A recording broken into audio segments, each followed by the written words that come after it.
For centuries, the destruction of Pompeii has been described as sudden and unavoidable, a city caught completely off guard by a force no one could have predicted. The archaeological and historical record suggests something more complex. The final day of Pompeii was not defined by a single moment of catastrophe, but by a sequence of warnings that unfolded over time, many of which were noticed, discussed, and ultimately misunderstood by the people living there. Pompeii was a thriving Roman city located near the Bay of Naples, home to an estimated 10 to 15,000 residents. It was not remote, isolated, or insignificant. It was economically active, socially organized, and deeply connected to regional trade networks.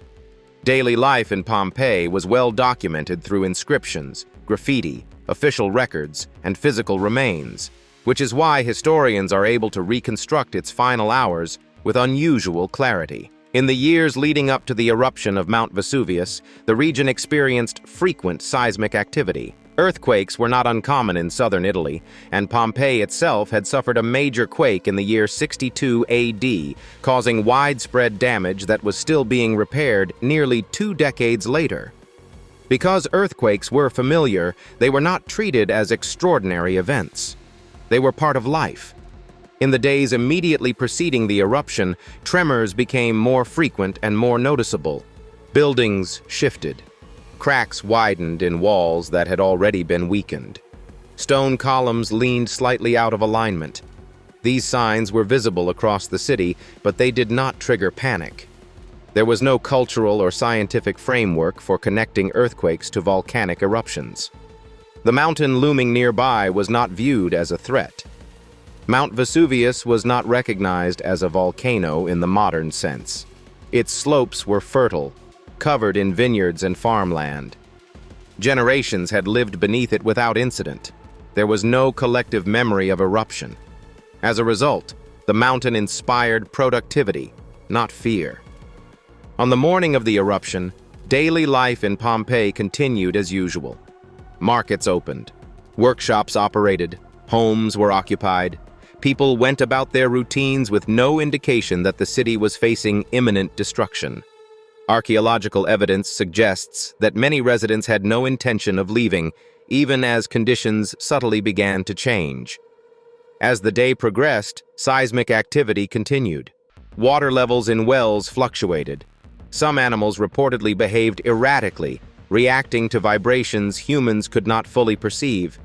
These phenomena were observed, but not interpreted as warnings.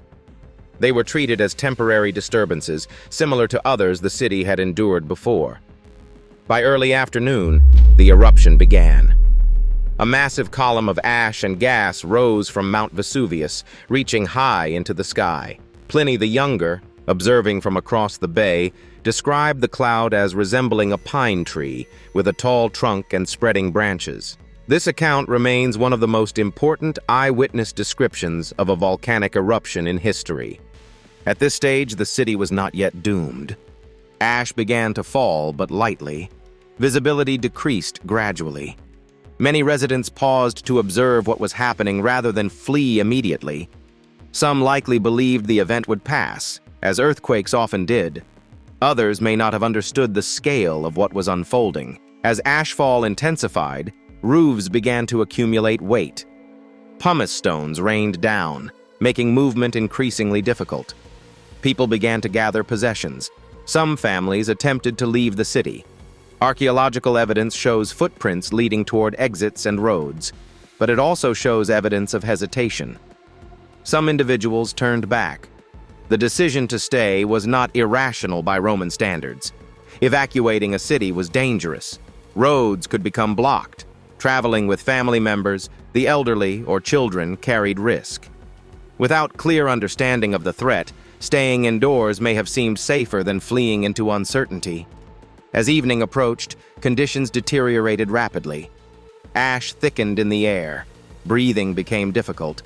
Visibility dropped to near zero. Roofs began collapsing under the weight of accumulated debris. Streets became cluttered with fallen materials, slowing movement and trapping those still inside. Darkness fell early. The eruption continued unabated. Lightning flashed within the ash cloud. The sound of falling debris echoed through the city. At this point, escape became nearly impossible for many residents. Those who had not already left were effectively trapped. The final phase of the disaster came in the form of pyroclastic surges. These were fast-moving clouds of superheated gas, ash, and debris that swept down the slopes of Mount Vesuvius and into the city. They traveled at extreme speed and reached temperatures that were instantly fatal. There was no time to react. For those still in Pompeii, death came quickly. Archaeological evidence indicates that most victims died from thermal shock rather than suffocation. The heat was so intense that survival was impossible. Bodies were found in everyday positions, suggesting sudden collapse rather than prolonged struggle. What distinguishes Pompeii from many other ancient disasters is the preservation of these final moments. Ash and debris sealed the city, freezing it in time. Homes, streets, and even personal belongings remained intact beneath the layers. This preservation allows historians to reconstruct not only how the city died, but how it lived in its final hours. The warning signs had been present: earthquakes, structural damage, ashfall, but understanding was absent. The people of Pompeii did not ignore danger. They simply did not recognize it for what it was. Pompeii was not destroyed because its residents were careless or unprepared. It was destroyed because the nature of the threat was beyond their knowledge. In the absence of scientific understanding, experience shaped judgment, and experience suggested that the city would endure. Today, Pompeii stands as a record of misinterpreted warnings, a reminder that disasters do not always announce themselves clearly. Sometimes they arrive quietly, disguised as familiar disturbances. The final day of Pompeii was not a single moment of catastrophe. It was a series of decisions made without the information needed to choose differently. If the people of Pompeii had known what Mount Vesuvius was capable of, would the city still exist? Or would history have taken a different course entirely?